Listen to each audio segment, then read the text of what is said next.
திக்கெட்டும் பாறை நிகழ்ச்சியில் உங்கள் அனைவரையும் சந்திப்பதில் பெருமகிழ்ச்சி அடைவது உங்கள் பேட்டை தமிழன்பன். இன்னைக்கு நான் பாராட்டி சொல்ல போறது பாக்கெட்டுகள் அடைச்சு விற்கப்படுகின்ற நொறுக்கு தீனிகளோட கருப்பு முகத்தை பத்தி.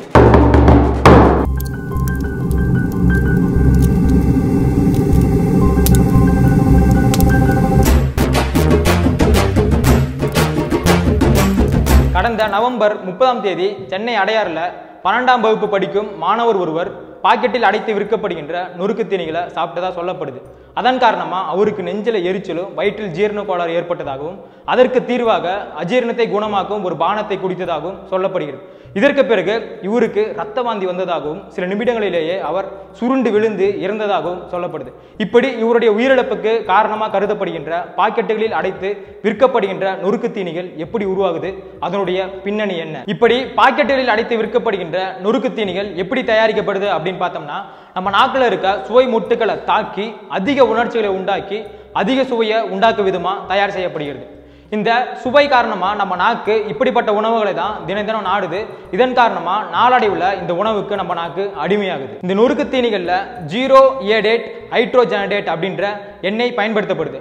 இந்த எண்ணெய் எங்கிருந்து பெறப்படுது அப்படின்னா பன்றிகள் மற்றும் எருதுகளோட கொழுப்புகளிலிருந்து பெறப்படுது. இது எதுக்காக பயன்படுத்தப்படுது அப்படின்னு பார்த்தீங்கன்னா, இந்த உணவுப் பொருட்கள் 18 மாதங்கள் வரைக்கும் கெடாமல் இருப்பதற்காகவும் உணவின் சுவை மாறாமல் இருப்பதற்காகவும் பயன்படுத்தப்படுது. இந்த எண்ணெய் நம்ம உடம்புல போய் பண்ற மிகப்பெரிய பாதிப்பு என்னன்னா, நம்ம கல்லீரல்ல சுரக்கிற B250 அப்படின்ற நொதி சுரப்பதை தடுக்குது. இந்த நொதி என்ன பண்ணுது அப்படின்னு பார்த்தீங்கன்னா, நம்ம உடம்புல சுரக்கிற இயற்கையான விஷமுறிவு மருந்து தான் இந்த நொதி. இந்த நொதி சுரப்பதையே இந்த எண்ணெய் தடுக்கிறதுனால இந்த பாக்கெட் நொறுக்கு தீனிகள் எல்லாமே நம்ம உடம்புக்கு விஷமா மாறுது. இது மட்டும் இல்லாம பென்சோயேட் தடுப்பான்கள் அப்படின்ற பொருளும் இந்த பாக்கெட் நொறுக்கு தீனிகள்ல பயன்படுத்தப்படுது. இது எதுக்காக பயன்படுத்தப்படுது அப்படின்னா, அந்த உணவுப் பொருட்கள்ல இருக்க கொழுப்பும் எண்ணெயும் கெட்டு போகாம இருப்பதற்காக பயன்படுத்தப்படுது. இதனால என்ன பாதிப்பு ஏற்படுது அப்படின்னு பார்த்தீங்கன்னா, நம்ம உடம்புல இருக்க ஆர்என்ஏவை பாதிச்சு நமக்கு பலவிதமான துன்பங்கள் ஏற்படுது. இதுல மார்கைன் அப்படின்னு சொல்லப்படுகின்ற செயற்கை வெண்ணெய்களும் ஒலேஸ்ட்ரா என்று அழைக்கப்படுகின்ற செரிக்க முடியாத செயற்கை கொழுப்புகளும், இது மட்டும் இல்லாம நிலக்கரி கழிவுகளிலிருந்து பெறப்படுகின்ற செயற்கை வண்ணங்களும் பயன்படுத்தப்படுது. இதன் காரணமா அலர்ஜி, ஹைப்பர் ஆக்டிவ், அமைதியற்ற தன்மை போன்ற நோய்கள் ஏற்படுவதோடு மட்டுமல்லாம நம்ம குடல்ல இந்த பொருட்கள்லாம் பிசின் மாதிரி ஒட்டி பலவிதமான செரிமான கோளாறுகளும் ஏற்படுது. இப்படி பலவிதமான ரசாயன பொருட்கள் கலக்கப்பட்ட பாக்கெட்டுகளில் அடைக்கப்பட்ட நொறுக்கு தீனிகளை நம்ம சாப்பிட்றதுனால நம்ம உடம்புல ரத்தத்தோட சர்க்கரையின் அளவு பயங்கரமா திடீரென அதிகரிக்குது. சில நிமிடங்களிலேயே திடீரென குறையுது. இதற்கு ஹைப்போகிளைசீமியா அப்படின்னு பேரு. இதன் காரணமாக நம்ம உடம்பில் ரத்த சுழற்சி தடைபட்டு மூளையின் செயல்திறனும் குறைகிறது. நம்ம நாட்டில் இருக்க குழந்தைகள் ஒரு வாரத்துக்கு 45 மணி நேரம் தொலைக்காட்சி பார்ப்பதாகவும், அது மட்டும் இல்லாமல் ஒரு வருஷத்துக்கு 30,185 விளம்பரங்களை பார்ப்பதாகவும் ஒரு ஆய்வறிக்கை சொல்லுது.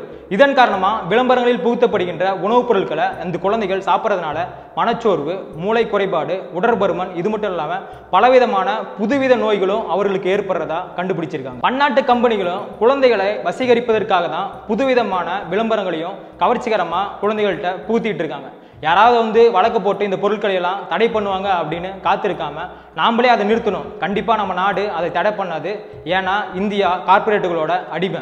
அந்த நடிகர் அதை வாங்கி சாப்பிட சொன்னாரு, இந்த நடிகை இதை வாங்கி சாப்பிட சொன்னாங்க, அந்த கிரிக்கெட் வீரர் அதை வாங்கி சாப்பிட சொன்னாரு அப்படின்னு அவங்க சொல்றதுக்காக மட்டும் எந்த ஒரு பொருளையும் வாங்கி சாப்பிடாம அந்த பொருள் எப்படி உருவாகுது, அதனுடைய பின்னணி என்ன, அந்த பொருட்கள்ல எந்தெந்த விதமான கலப்படங்கள்லாம் கலந்துருக்கு அப்படின்னு தெரிஞ்சுக்கிட்டு ஒரு விழிப்புணர்வோட எல்லா பொருட்களையும் வாங்கணும். இப்படி பாக்கெட்டுகளில் அடைத்து விற்கப்படுகின்ற நொறுக்கு தீனிகளை நம்ம குழந்தைகளுக்கு வாங்கி தரதுக்கு பதிலாக இயற்கையிலே கிடைக்கிற பழங்கள், கீரைகள், பருப்பு வகைகள் போன்றவற்றை வாங்கி கொடுப்போம். நம்முடைய அடுத்த தலைமுறையை பாதுகாப்போம். இது போன்ற பல அசம்பாவிதங்களை தடுப்போம். அம்மாணவனின் ஆத்மா சாந்தி அடையட்டும்.